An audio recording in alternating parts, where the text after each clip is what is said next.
Hello and welcome to Murder Analysed. I'm Christina Moore. Today's case is the Babes in the Wood case, number 2. Now don't worry, you haven't got to watch number 1 to watch number 2. They're not related in any way, just by name only. And again, that was how, the reason for that is how they left the bodies, or how he left the bodies. So this case, it's a 1986 case of Babes in the Wood, and it's from Brighton. It's in Brighton in England.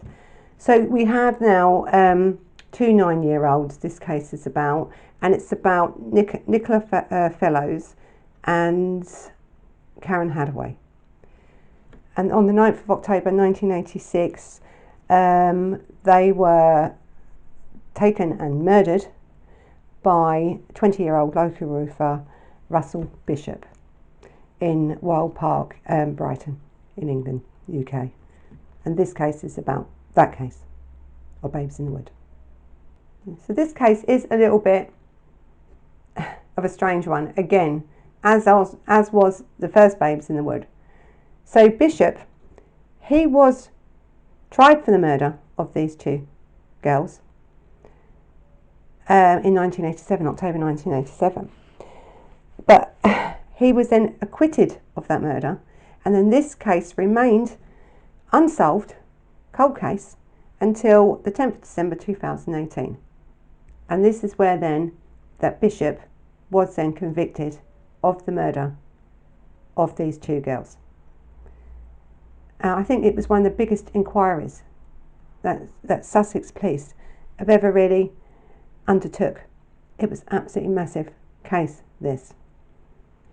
Nicola and Karen were great friends. They had a great relationship. Even though they didn't go to the same schools, they lived close to each other in North Brighton. So after they'd finished their school day, they used to meet up to play games, go and pick their houses, just play on the streets. Normal stuff that normal kids do at that age. At 5 p.m, Susan Fellows saw the girls playing outside her home or just along the street at around 5 p.m. on the 9th of October 1986. A little while after that, they were then seen again by a 14-year-old acquaintance at their local shops. Then there was this wild park, this park that these children were told not to go to. They was not allowed to go that far. They could go along the street, they could go down to the park, to the shops, but they weren't allowed to this wild park. It was too far, too open, and too dangerous. But it is thought that one of them encouraged the other one to go, or they both chose to go, but they went to Wild Park, even though they had been asked to not to do this. But we are talking about children, and we are talking about kids that think, oh, it won't hurt, just pop over there for a minute.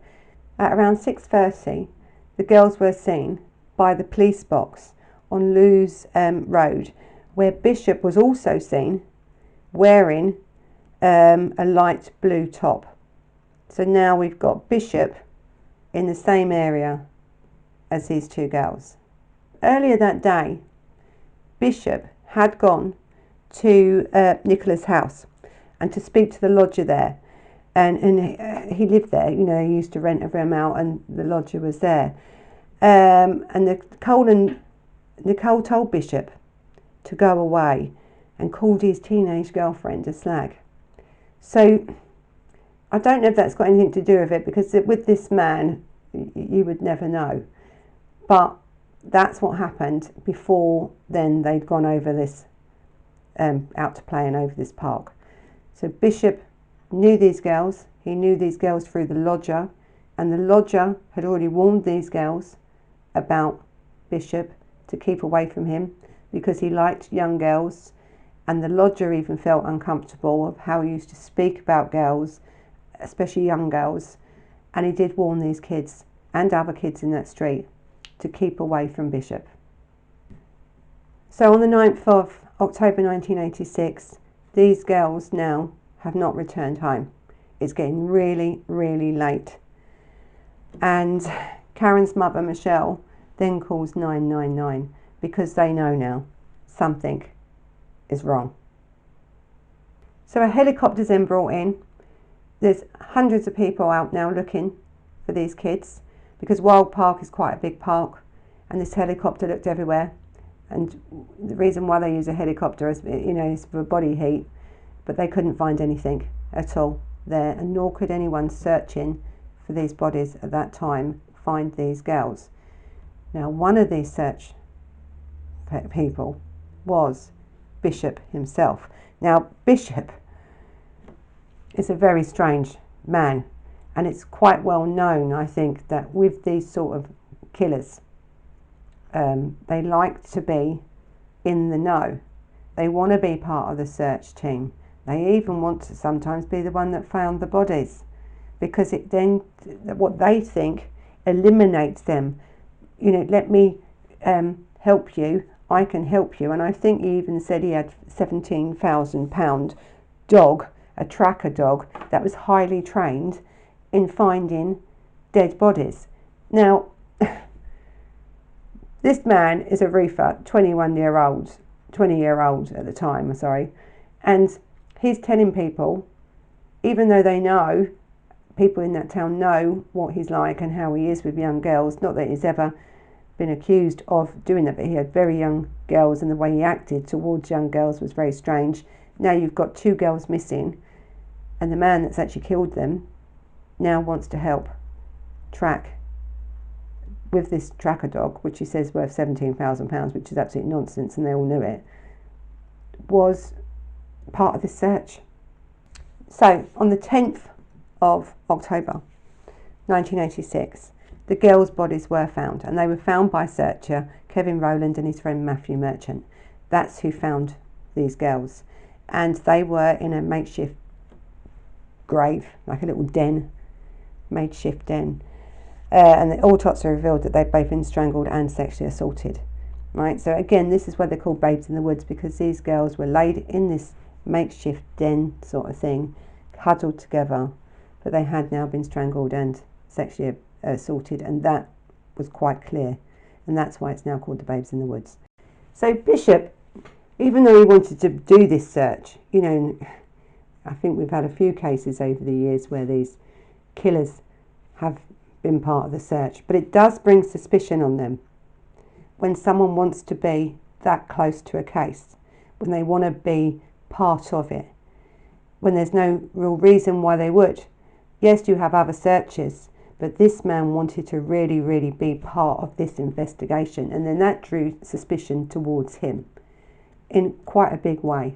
So when the bodies were found by the 2 searchers, because now Bishop was part of this search, he was very close to them bodies when they were found, and he ran over to try and touch them bodies, and he was stopped, so he never actually touched the bodies. Now the reason he did that is because he wanted then his DNA to be on their bodies. He would then have an excuse, but the police luckily wouldn't allow this man, this Bishop, to get that close. Oh, but he ran and he tried to do everything to touch them body. So if anything come out later on, he could say, it wasn't me, I touched the bodies when I found them. So he was quite clued up, even in them days in 1986, when DNA was really just coming out and it was sort of coming into its own, I suppose, but he tried everything to touch them bodies and wasn't allowed to. So when the police started questioning Bishop, he was so inconsistent in what he was saying. To try and get out of saying that he was in this park, because he was seen in this park at that time, he then said he was out somewhere else stealing a car. Then that didn't work, and then he said he was at a newsagent's and he wanted to buy some cigarettes and a paper, but he had no money. Things just didn't add up. And so I think then he was then arrested for the murders of these 2 girls. And this is where this case then becomes a bit funny, I think, difficult. So the coroner or the pathologist, this is how you can lose a case quite quickly, and this is, I think, the only reason why Bishop was acquitted of these murders in 1987.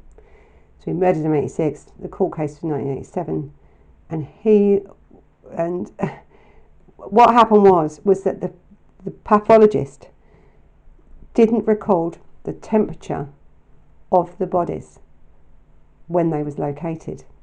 Therefore, no time of death could be established.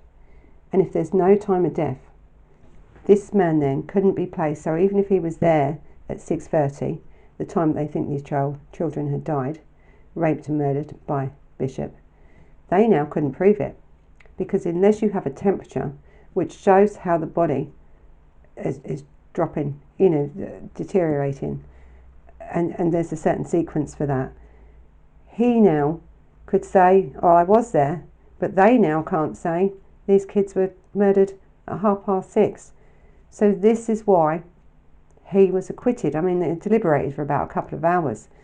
And I'll tell you now, his mother, talk about background of this boy, his mother was so domineering, really domineering, that she had really took control of his case with his defence team. She was in control of this trial, and she made sure that he got everything that he needed to get, and any inconsistency of this pathologist, of the police or whatever, was brought up.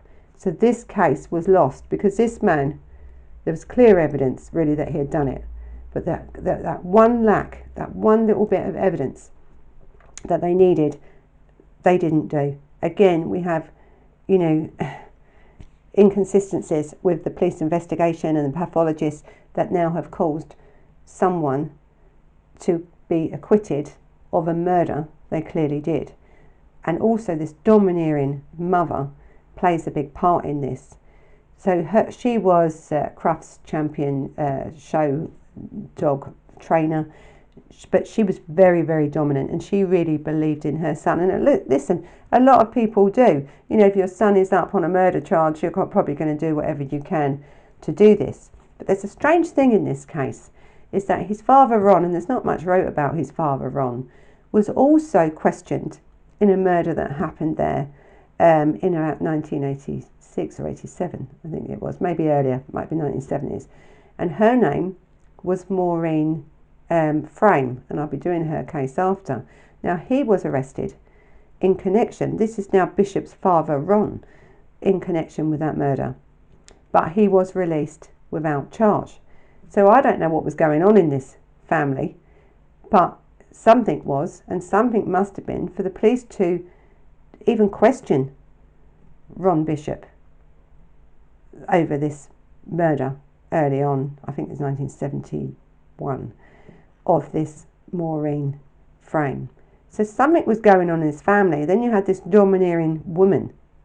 So this boy, this now man, Bishop, was now acquitted and walked free from court.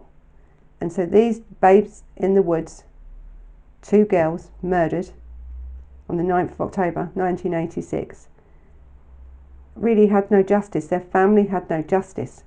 And this man, this Bishop, when he was released out of court, he continued then to say about his innocence, and he used to do marches, and that it was the police were trying to get to him. The things this man did, really, in the face of these parents. And then I think even under suspicion was now the parent of one of these missing children. He sort of changed it around, this manipulating way of these people do. He believed his own story. The reason he was caught and charged with this murder was shocking, really, because then another child now is going to be taken. So now in 1990, Bishop was then convicted in 1990 of a similar attack on another Brighton girl, and was found guilty of that. Now he saw this girl, he parked his car, had the boot open, ready for the abduction. This is how quick it is to take a child. So he's parked his car on the street, he's waited for this child to walk past, he's grabbed this child, he's thrown her in the boot, and he's drove off in a matter of seconds. she's gone. So after he kidnapped her, he then sexually assaulted her, raped her, beat her, and left her in a field where she was literally covered in scratches and bruises, and how this girl survived. Now, he beat her that bad and tried to strangle her, and he thought he had strangled her, and he left her for dead. Now, this girl was 7-year-old, and her name can't be mentioned because she survived, luckily. Now, this young girl had then, once he drove off, she's come round, battered, bruised, raped, cuts everywhere from thorns and thistles where he'd thrown her in this sort of bank area. But she's now naked. She's come out of there, climbed over the fence, walking along, and luckily someone has seen her and picked her up. And she survived that attack, not unbeknownst to him, because he actually thought he'd murdered her, because this man would never leave anyone alive. So for that attack, you know, where someone had done that to her, Bishop had done that to this girl, he got 14 years. Well, he probably got more than 14 years, but it was 14 years before this man was eligible for parole. Now, this is what I say all the time about this system, isn't it? Our system. It's when you have these people, and this man clearly went out to kill because he left this girl for dead. So the malice of forethought to kill was there. So just because he didn't do it, and it was only because he didn't do it because he made a mistake and she wasn't dead, he thought she was, but his intention was to rape and kill another child. But he gets, the minimum he can do is 14 years. Now don't forget, this man is now what, that was in 1990, so he's what, under 30, probably 30. He's got plenty of more years ahead of him, even if he does 14 years, to continue to attack and murder children. So in 2005, the repeal of the double jeopardy provision of the Criminal Justice Act 2003 meant that Bishop could now face a new trial with new evidence coming in, because before that, remember, if you had found not guilty of a crime, or you was acquitted of that crime, you then could not be retried for that murder. But in 2005, that then was repealed, and so then you could. So now you just can't get away with murder. And you know, they thought, right, this is it. If they could get evidence now, sufficient evidence on this man, because they know he did it, they just couldn't prove it, that he did these Babes in the Woods murder. They absolutely knew he did it. And it took a long time then for them to get that evidence against him. So the same forensic teams that worked on the Stephen Lawrence case, on the evidence there, on the scientific evidence, DNA evidence, now then got involved with the Babes in the Wood murders, because they knew now, plus now by this stage, or in 2012, that the DNA that we're looking for is now much in the sampling, is now much easier to get. You can now have older samples and less of a sample needed to get what you wanted, you know, when it comes to DNA evidence in certain crimes. And this is how now a lot of crimes are being solved. One, not only now by the sampling of the smaller amounts of DNA, but also about familiar DNA. So families, is the killer related? We can now find out. So if you had done a murder and your fourth cousin down the line had been arrested for, say, theft, and has had their DNA taken, that will then show up. And these DNAs now even come out, can show your eye colour, how they can distinguish who done it through that. It's excellent, really. So in 2012, they did re-examine then all the evidence. And there was, down by the railway track, there was a discarded jumper, like a tracksuity sort of top thing. The same top that Bishop had been seen wearing by someone on that day, that light blue top that he had been seen wearing, that was actually discarded and left then down by the railway tracks, which was then actually picked up by police and kept. So even though the pathologist in the first cases and the forensic team in the first cases had not done their job right, at least they had kept then evidence. Because I think they didn't only just forget to do the temperature, they forgot to do the knickers that were found of one of the victims in that case have blood on it. They didn't analyse that blood. They didn't then, they had strangle marks around their neck. They didn't actually measure then also the finger marks or the hand marks, which can tell you the size of someone and who's done it. If I'm going to strangle someone, my hands are small. If a man is going to strangle someone, their hands are bigger. And so it helped, all these little bits would have helped in this first case. But it was just the lack of, protocol, I think, in this murder case in 1986 that really stopped him getting prosecuted. But now the police were now coming back with everything they could now, every scientific tool they could now to get this man, because they really knew he'd done it and they just now had to prove it. And then we have this team in 2012 that now start to reanalyse this stuff. And in December 2017, the Court of Appeal ordered that the squashing of the 1987 acquittal, so then his acquittal then was revoked. He was now then open now to be charged now again with this same murder. So on the 2nd of February 2018, the prosecutor announced that Bishop now would be tried again for the murder at the Old Bailey. So I think what you've got to think now is, because now, yes, he's now gone on to murder somebody else or tried to murder somebody else, this 7-year-old. And as I say, with all these cases, this is the only ones we know that he's done. Lots of these serial killers, and especially someone like him, was very young when he started to kill or abuse, have usually got many more victims that we don't know about. So what I think the prosecution were worried about was whether they could prosecute him, fairly, I think. And I think what they didn't want the jury to think was, it's just because he murdered or tried to murder somebody else that they've now brought him back for these Babes in the Woods case, because that would never have worked. They must have clear evidence, new evidence. It can't just be in relation to something else.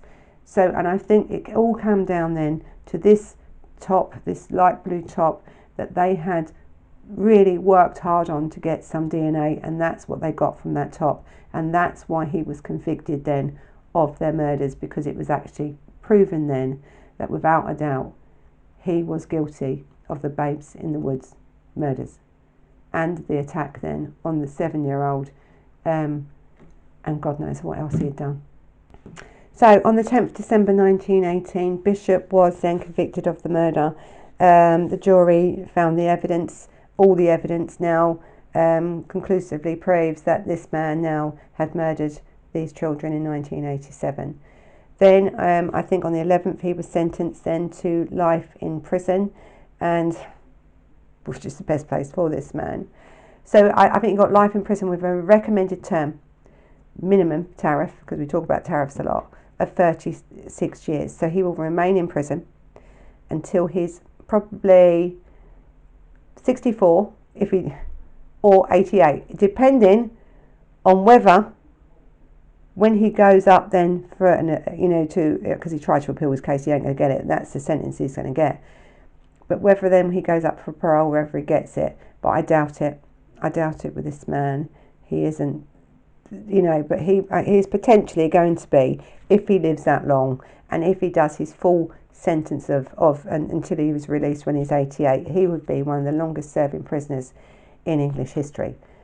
They should have just given him 88 years and left it at that, because if this man gets out, and even at 64, when he's 64, I don't know, what makes someone at 64 or even at 88 not capable of murder? I don't know, but I'll leave that up to you to think about that. And this is the second part of the second Babes in the Woods case, and it is quite shocking really that it took this long. But it always comes down to, and I keep saying it all the time, is when you investigate a crime from the beginning, everything has to be done right, or else criminals people that actually have done these crimes walk free. And this man walked free the first time, then to go on and abuse, and this girl is now 34, 36, the girl that survived, and still to this day has to have help to get through life because of what this man did to her. So he may not have killed her, but he destroyed her life. So, this has been the Babes in the Woods case, 1986, Brighton, UK. Thank you for watching. I hope you found this case interesting. And you know what to do. Thumbs up, you know, hit that thumbs up button if you like it. Leave comments. Really appreciate your comments, all your comments. I think they're fantastic. I appreciate the time you take to write them comments. I really enjoy reading them, and I really enjoy responding to them. So thank you for that, and you know, keep it going. So you know what you do, up there with Lacey on her subscribe button, you can subscribe up there. And again, we really appreciate everybody that watches our videos, that subscribes to our videos, and that comments on our videos. So thanks for watching. Until the next time. Bye bye.